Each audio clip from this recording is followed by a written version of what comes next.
আল্লাহ যদি তোমাকে কোনো বিপদ স্পর্শ করায়, আল্লাহ যদি তোমারে কোনো বিপদে ফেলে দেয়, ওই বিপদ থেকে উদ্ধার করার তিনি ছাড়া আর কেউ নাই। জোরে বলেন ঠিক কিনা? তিনি যদি কোনো বিপদে ফেলেন, তিনি ছাড়া বিপদ থেকে উদ্ধার করার কেউ নাই।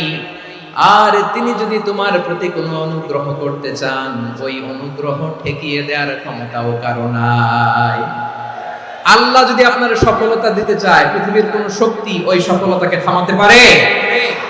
এজন্য আল্লাহ বললেন, খবরদার, চিন্তা রাখিদা খালিস করে নাও। ওয়া ইয়ামসাসকাল্লাহু বিদুররিন ফালা কাশিফা লাহু ইল্লা হু। আল্লাহ বিপদে ফেললে বিপদ থেকে উদ্ধার করার কেউ থাকে না। আর আল্লাহ যদি তোমার প্রতি দয়া দেখাতে চান, অনুগ্রহ করতে চান, ওই অনুগ্রহকে প্রতিরোধ করার মতো ক্ষমতা কারো নাই। তিনি তার বান্দাদের মধ্য থেকে যাকে ইচ্ছা তাকে দেন, যত ইচ্ছা তত দেন। তিনি ক্ষমাশীল, তিনি মেহেরবান।